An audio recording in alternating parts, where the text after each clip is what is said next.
আজকের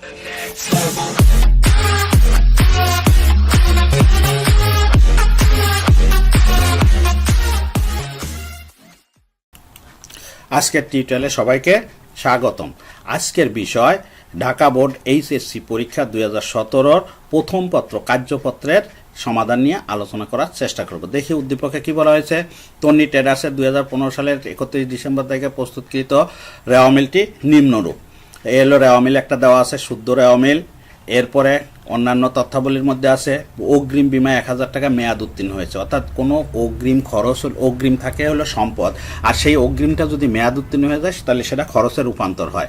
হিসাবকাল শেষে 5000 টাকা সাপ্লাইস মজুত আছে, অর্থাৎ সাপ্লাইস মজুত আমার ছিল 14000 টাকা, বছর শেষে আছে 5000, তাহলে বাকিটা খরচ হয়েছে। যন্ত্রপাতির উপর অবচয় ধরতে হবে 5000 টাকা, প্রদেয় নোটের উপর 3000 টাকা সুদ বকেয়া রয়েছে। করণীয়: অগ্রিম বিমার পরিমাণ নির্ণয় করতে বলা হয়েছে, কার্যপত্র করতে বলছে, কিন্তু সমন্বিত রেওয়া মিল পর্যন্ত, অর্থাৎ আয় বিবরণী এবং আর্থিক বিবরণী করার প্রয়োজন নাই। উল্লেখিত সমন্বয়গুলি সমন্বয় দাখিলা দাও। এই ছিল আমার করণীয়। দেখি কিভাবে আমরা সলিউশন করি, হাউ টু সলিউশন।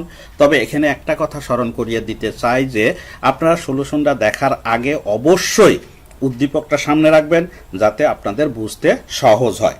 দেখি আমরা সলিউশনে চলে যাই। ক, অগ্রিম বিমার পরিমাণ। তাহলে অগ্রিম বিমা আমার রেওয়া মিলে দেওয়া আছে 7000, লেখলাম 7000, কিন্তু সমন্বয়ে বলা হয়েছে অগ্রিম বিমা 1000 টাকা মেয়াদ উত্তীর্ণ হয়েছে। একটু আগে বলেছি কোনো অগ্রিম খরচ সেটা হলো সম্পদ, কিন্তু সেই সম্পদের যদি মেয়াদ উত্তীর্ণ হয়ে যায় তাহলে সেটা খরচে রূপান্তর হয়, সেটা তখন অগ্রিম থাকে না। তাহলে এটা আমি বাদ দিয়ে দেবো, মেয়াদ উত্তীর্ণটা দিলাম বাদ, থাকলো 6000। এই হলো অগ্রিম বিমার পরিমাণ, এটা আমি ক্লোজ করে দিলাম। এটাই ছিল আমার কর উত্তর। এরপরে খতে বলছে কার্যপত্র করতে, কিন্তু সমন্বিত রেওয়া মিল পর্যন্ত। তাহলে আমি ঘর কাটলাম, হিসাবের নাম রেওয়া মিল ডেবিট ক্রেডিট, সমন্বয় ডেবিট ক্রেডিট, সমন্বিত রেওয়া মিল ডেবিট ক্রেডিট। তাহলে প্রথমেই আমার রেওয়া মিলটা উদ্দীপক থেকে দেখে দেখে এখানে তুলে ফেলবো, যা আছে সেটাই হুবহু।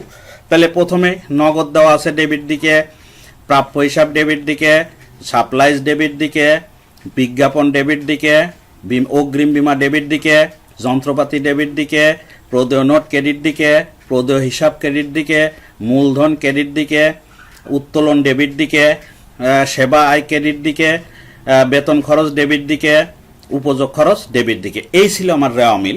এটা হুবহু আমি উদ্দীপক থেকে নিয়ে আসলাম এবং যোগফলটা বসায় দিলাম। এরপরে যে আমি শুধু সমন্বয়গুলি সমন্বয়ের মধ্যে সমন্বয়ের দুইটা পাশ আছে, ডেবিট এবং ক্রেডিট। যদি কলাম থাকে কলামে লিখবো, না থাকলে নতুন করে কলাম তৈরি করব।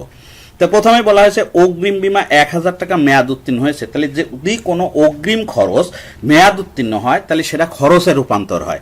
তাহলে এটা বিমা, অগ্রিম বিমা এখন হয়ে গেছে বিমা খরচ।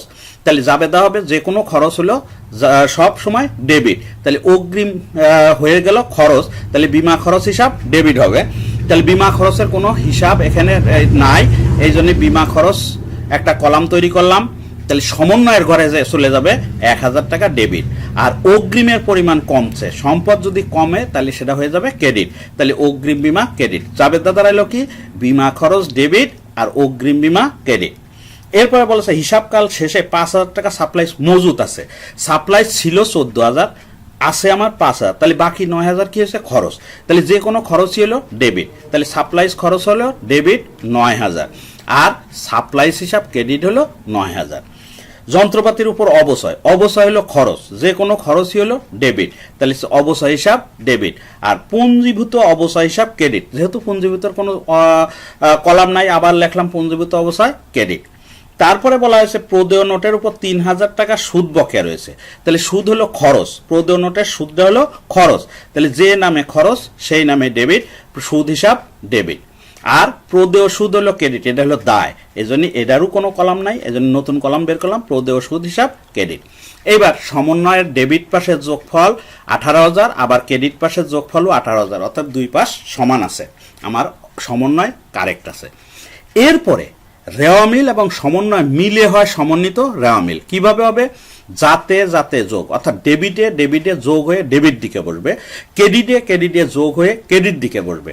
আর ডেবিটে ক্রেডিটে যোগ বিয়োগ হবে, বিয়োগ হওয়ার পরে দেখতে হবে ডেবিট কলামের সংখ্যাটা বড় না ক্রেডিট কলামের সংখ্যাটা বড়। যদি ডেবিট কলামের সংখ্যাটা বড় হয় তাহলে সমন্বিত রেওয়া মিলে ডেবিট পাশে বসবে, যদি ক্রেডিট কলামটা বড় হয় সমন্বিত রেওয়া মিলের ক্রেডিট পাশে বসবে। এবার আমি চলে যাই সমন্বিত রেওয়া মিলের মধ্যে। তা প্রথমেই আছে নগদ, নগদের সাথে সমন্বয়ের কোনো এন্ট্রি নাই, এই জন্যই রেওয়া মিলে যেহেতু আছে ডেবিট পাশে, সরাসরি সমন্বিত রেওয়া মিলেও ডেবিট পাশে। প্রাপ্য হিসাবেও সমন্বয় কোনো এন্ট্রি নাই, সরাসরি ডেবিট পাশে বসায় দিলাম। এরপরে সাপ্লাইজ আছে ডেবিট, সমন্বয়ে আছে ক্রেডিট, তাহলে ডেবিট এবং ক্রেডিটে হয়ে যাবে কি বিয়োগ। তাহলে 14,000 থেকে 9,000 বিয়োগ করলাম, থাকলো 5,000। এখন বড় কোনটা? ডেবিট কলামেরটা বড়, এই জন্য সমন্বিত রেওয়া মিলে চলে গেল ডেবিট পাশে 5,000। বিজ্ঞাপনের সাথে সমন্বয়ের কোনো সম্পর্ক নাই, এই জন্য সরাসরি ডেবিট পাশে আছে, এটাও চলে গেল ডেবিট পাশে। অগ্রিম বীমা ডেবিটে আছে 7,000, ক্রেডিটে আছে 1,000, তাহলে যাতে বিজাতে বিয়োগ হবে, বিয়োগ হয়ে বড়টা হলো কোথায়? রেওয়া মিলে ডেবিট দিকে, তাহলে ডেবিট কলামে বসবে বিয়োগ ফলটা 6,000। যন্ত্রপাতি সরাসরি বসে গেল, কারণ এর সাথে সমন্বয়ের কোনো সম্পর্ক নাই, প্রদেয় নোটেরও সম্পর্ক নাই, প্রদেয় হিসাবের সম্পর্ক নাই, মূলধনের সম্পর্ক নাই, উত্তোলন যেটা আছে সেটা বসে গেল, সেবায় বসে গেল, বেতন খরচ যেটা আছে সেটাই ডেবিট পাশে আছে বলে ডেবিট পাশে, উপযোগ খরচ ডেবিট পাশে আছে ডেবিট পাশে। এবার বিমা খরচ সমন্বয়ের কলামে থাকলেও এটা সমন্বিত রেওয়া মিলে যাবে, যেটা ডেবিট পাশে আছে সেটা ডেবিট পাশে, যেটা ক্রেডিট পাশে আছে সেটা ক্রেডিট পাশে। তাহলে বিমা খরচ আছে ডেবিট পাশে, বসে গেল ডেবিট পাশে। সাপ্লাইজ খরচ আছে ডেবিট পাশে, বসলো ডেবিট পাশে। অবচয় আছে ডেবিট পাশে, বসলো ডেবিট পাশে। পুঞ্জীভূত অবচয় আছে হলো ক্রেডিট পাশে, এই জন্যই বসলো ক্রেডিট পাশে। সুদ খরচ আছে ডেবিট পাশে, এই জন্য বসলো ডেবিট পাশে। প্রদেয় সুদ আছে ক্রেডিট পাশে, বসলো ক্রেডিট পাশে। এবার আমি যোগ করব, তাহলে ডেবিট পাশ যোগ করলাম 3,95,000, ক্রেডিট পাশও যোগ করলাম 3,95,000, অতএব আমার অঙ্ক হয়েছে। এই ছিল আমার খর উত্তর। এরপরে চলে যাব গ। গতে বলছে সমন্বয়গুলির জাবেদা করতে, তো জাবেদার একটা ঘর কাটলাম, তারিখ, বিবরণ, খতিয়ান ফেয়ার, ডেবিট টাকা, ক্রেডিট টাকা। তাই তারিখ হলো 2015 ডিসেম্বর 31। তাই ডিসেম্বর 31-এর 1-এ বলা হয়েছে অগ্রিম বীমা 1,000 টাকা মেয়াদ উত্তীর্ণ হয়েছে। যে কোনো অগ্রিম খরচ যদি থাকে সেটার মেয়াদ উত্তীর্ণ হলে খরচে রূপান্তর হয়, তাহলে বীমা খরচ হিসাব ডেবিট, আর অগ্রিম বীমা কমে গেল 1,000, এই জন্য অগ্রিম বীমা ক্রেডিট, যেহেতু বীমা খরচ হিসাবভুক্ত করা হলো। এরপরে ডিসেম্বর 31/2 হিসাবকাল শেষে 5,000 টাকা সাপ্লাইজ মজুত আছে, তাহলে সাপ্লাইজ মজুত ছিল 14,000 আর বর্তমানে আছে 5,000, তাহলে খরচ হয়েছে, তাহলে খরচে যাবে দাঁড়িয়ে লিখতে হবে। তাহলে সাপ্লাইজ খরচ ডেবিট হলো 9,000 আর সাপ্লাইজ কমে গেল ক্রেডিট 9,000, যেহেতু সাপ্লাইজ খরচ হিসাবভুক্ত করা হলো। এবার 3-এ বলা হয়েছে অবচয় ধার্য করতে, তাহলে অবচয়ের জাবেদা হলো অবচয় হিসাব ডেবিট, কারণ খরচ যে নামে খরচ সেই নামেই ডেবিট। অবচয় হিসাব ডেবিট হলো 5,000 আর পুঞ্জীভূত অবচয় হিসাব ক্রেডিট হলো 5,000, যেহেতু অবচয় হিসাব সমন্বয় হিসাবভুক্ত করা হলো। এরপরে 4-এ বলছে সুদ প্রদেয় রয়েছে, তাহলে সুদ হলো খরচ, যে নামে খরচ সেই নামেই ডেবিট, তাহলে সুদ হিসাব ডেবিট 3,000 আর প্রদেয় সুদ দিতে হবে, দায়ী আছি, এই জন্য প্রদেয় সুদ হিসাব ক্রেডিট হলো 3,000, যেহেতু সুদ প্রদেয় সুদ হিসাবভুক্ত করা হইল। এই ছিল আমার গড় উত্তর। ধন্যবাদ সবাইকে, ধন্যবাদ সময় দেওয়ার জন্য। আমার এই ভিডিওটা যদি কারোর কোনো উপকারে লাগে তাহলে অবশ্যই সাবস্ক্রাইব করে রাখবেন, যাতে পরবর্তী ভিডিও সরাসরি আপনার কাছে পৌঁছে যায়।